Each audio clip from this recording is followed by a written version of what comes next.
Stop making these mistakes for state nomination.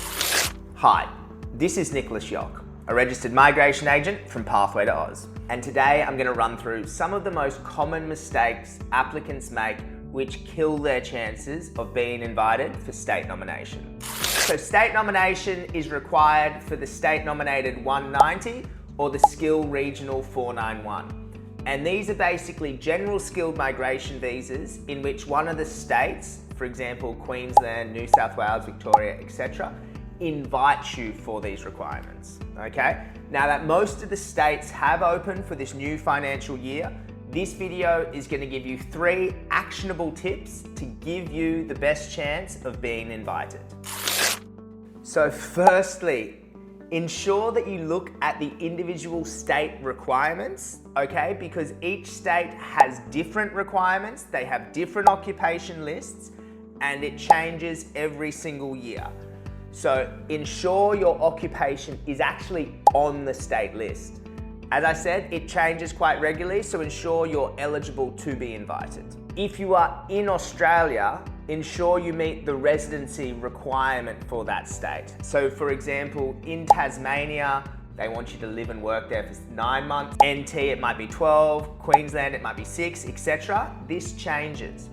And the reason for this is because the states and territories, they want you to build up roots and set up a foundation in that state so that once you're invited, you don't leave, so that you remain in that state. In addition to this, ensure that you carefully review the other requirements from the state and see what other factors the states value. For example, it might be the salary that you earn, it might be the work experience, your English ability. For example, we had a mechanic in Queensland who was only on a lot lower points, so only on 65 points, but he was invited for a 491 over a bunch of other applicants we had with 80 points because the salary that he was earning was a lot higher. So just having a look and sort of being able to read through the requirements on the website and sort of read between the lines of what they actually want, it's crucial.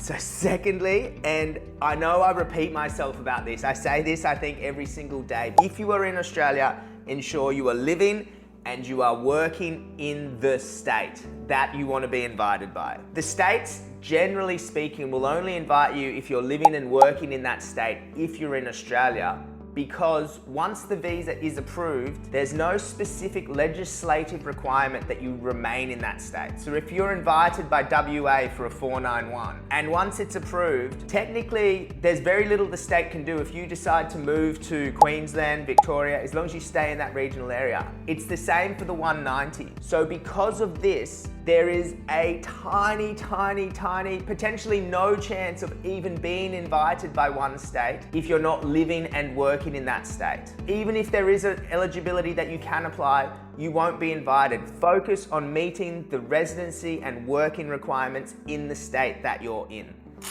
And finally, lodging 8 separate expressions of interest for every single state will not increase your chance of being invited. You need to focus on the state that you are living and working in and specifically meeting those requirements, okay? That's gonna give you the best chance of being invited. I know I sound like a broken record, but I'm always told, but like, oh, this other agent said do this, or my friend said lodge it and it'll increase my chances. It won't. If you're in Queensland, focus on meeting the Queensland requirements. Do not go, oh, I'll lodge an expression of interest for every single state. You're just wasting your time. You're better off focusing on meeting the state requirements that you are in to give you the best chance.